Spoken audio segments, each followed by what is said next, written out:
पुकार, तोड़फोड़, गालियों की बौछार, ये मंजर बना एक मासूम की हत्या पर।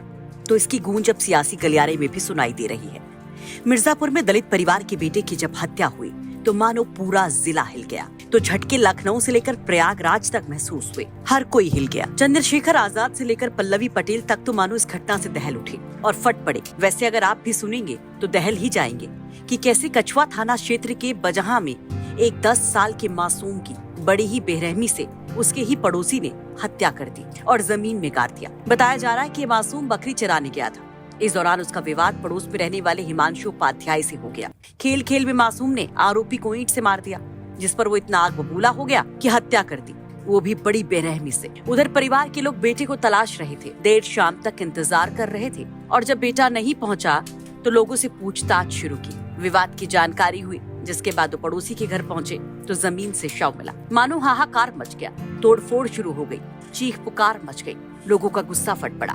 दलित संगठनों ने प्रदर्शन शुरू कर दिया। क्या हुआ? तो वो गया बकरी चराने, उसका भाई छोटा था, वो गया कि भैया चल मेरा बकरी घर पे गया।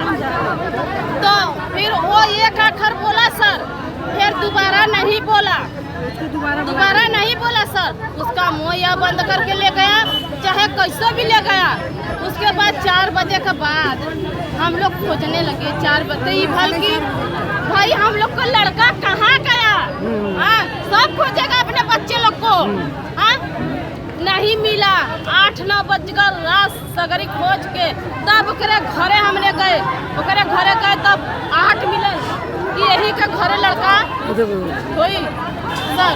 फिर उसके बाद वो बोला, जब थाने पर से आ गए साहब लोग, तो साहब आए, समझे मुझे, समझ बुझ ली है, अपने में मिली जुली भगत थी। पीड़ित परिवार पुलिस पर मिली भगत का आरोप लगा रहा है, तो वहीं पुलिस आरोपी को पकड़कर कार्रवाई की बात कह रही है। पुलिस को एक सूचना मिली कि ग्राम बजहा निवासी आंशु उर्फ गोलू, उम्र 10 वर्ष, वो शाम से ही अपने घर पे नहीं लौटा है।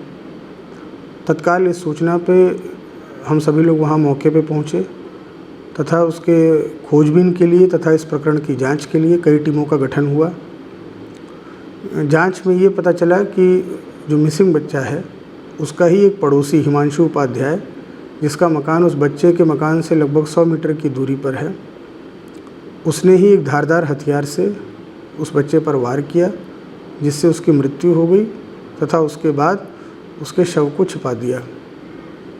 घटना का कारण ये चला कि सुबह में खेल खेल में ही एक बच्चे ने उसके ऊपर ईंट मार दी थी, जिससे वो आक्रोशित हो गया था और इसी क्रम में उसने इस घटना को अंजाम दिया।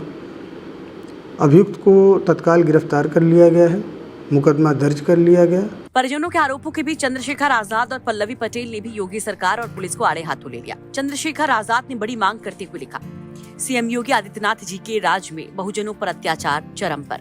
आगे चंद्रशेखर आजाद परिजनों के साथ संवेदनाएं व्यक्त करते हैं और इस दुख को सहने की शक्ति मांगते हैं ईश्वर से। तो वहीं योगी सरकार से भी बड़ी मांग कर देते हैं। परिवार को 50 लाख रुपए की आर्थिक मदद और सुरक्षा की मांग चंद्रशेखर आजाद करते हैं। वहीं पल्लवी पटेल ने भी योगी सरकार को सुना दिया। पल्लवी कहती है कि यूपी में कानून व्यवस्था तार-तार है, जंगल राज है, और वो आगे कहती हैं कि अति के बाद अब अंत ही होगा। वहीं अब तमाम दलित संगठन आरोपी को फांसी देने की मांग कर रहे हैं। मिर्जापुर से सुरेश कुमार सिंह की रिपोर्ट, यूपी तक।